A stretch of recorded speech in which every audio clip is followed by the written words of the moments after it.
पृथ्वी ग्रह, हमारी मंदाकिनी आकाशगंगा। बात तब की है जब जीवन उत्पन्न हो रहा था।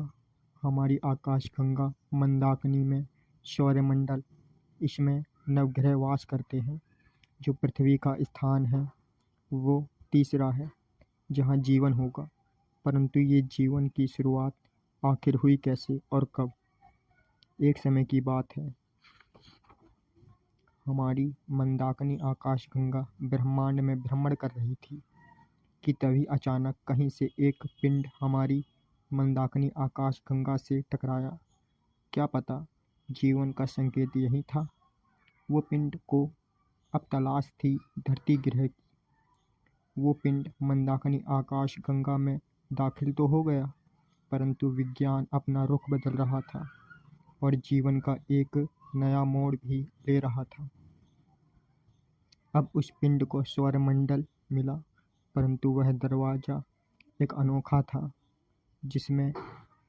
जिससे निकलना नामुमकिन परंतु घुसना आसान। वह सौरमंडल में प्रवेश कर गया। अब उसकी भेंट नवग्रहों से हुई। वह पिंड पृथ्वी ग्रह से टकराया और एक भारी विस्फोट हुआ, परंतु पृथ्वी के पास गुरुत्वाकर्षण ज़्यादा होने के कारण वह उल्कापिंड वापस नहीं जा पाया।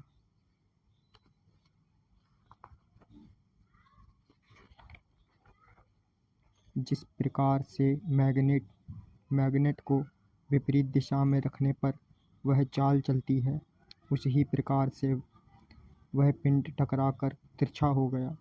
इसी कारण की वजह से जब धरती घूर्णन करती है तो वह चलता है। इसी कारण की वजह से नवग्रह यानी सौरमंडल अपना समय बदलते हैं और फिर हमारी मंदाकिनी आकाशगंगा ब्रह्मांड का भ्रमण कर पाती है। अब बात आती है जीवन की। जब वो उल्कापिंड चले, उस उल्कापिंड का नाम रख देते हैं। चलिए उस उल्कापिंड का नाम रख देते हैं। हमने उसका नाम रखा चांद। जब चांद और पृथ्वी का घर्षण पैदा हुआ तो बिजली उत्पन्न हुई। आप सभी को ज्ञात होगा कि धरती के पास अपना गुरुत्वाकर्षण है, परंतु चांद के पास कोई गुरुत्वाकर्षण नहीं है। इसी वजह से वहाँ जीवन संभव नहीं है। जब चांद धरती से टकराया तो एक गड्ढा बन गया, या फिर कह सकते हैं धरती और चांद से टकराने पर दोनों को ही हानि हुई। चांद आधा हो गया एवं आधी चांद का मलबा पृथ्वी से के इर्द गिर्द घूमने लगा। अब बात ये आती है, आखिर जीवन की शुरुआत क्या है? तो आइए विद्यार्थियों, हम आप सभी को रूबरू कराते हैं। इसका नाम हमने सागर रख दी। जब धरती और चांद के घर्षण से बिजली उत्पन्न हुई तो बारिश का संकेत हुआ। बारिश कैसे हुई, आप ये सोच रहे होंगे। दरअसल धरती पर तो पानी था ही नहीं, तो ये बारिश आप सभी ने ठीक समझा। दरअसल धरती पर पानी किसी दूसरे आयाम से आया था और उसे चांद लाया था। चलिए आप सभी को बताते हैं धरती पर बारिश कैसे हुई।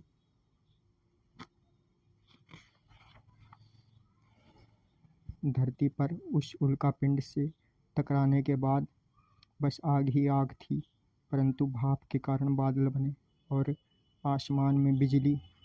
इसी कारण की वजह से कई दिनों तक वर्षा होती रही। अब आप सोच रहे होंगे जीवन कैसे उत्पन्न हुआ। जो पिंड टकराया था उससे धरती पर काफ़ी गहरा गड्ढा हो गया, परंतु बाद में वर्षा से उसमें पानी भर गया। जीवन, आप सभी ने एक कोशिकाओं जीव के बारे में पढ़ा या सुना होगा। यही वो जीव हैं जो इस धरती पर जीवन का कारण बने। आश्चर्यजनक वाली बात यह है कि जब इसे काट कर अलग कर देते हैं तब भी इसमें जीवन रहता है और आपस में इसे पास रखने पर ये दोनों एक हो जाते हैं। अब आपको पता चल गया पृथ्वी पर जीवन कैसे आया। पानी में गंदगी उत्पन्न करने से हुआ। आगे चलकर एक कोशिका जीव से डायनासोर बने।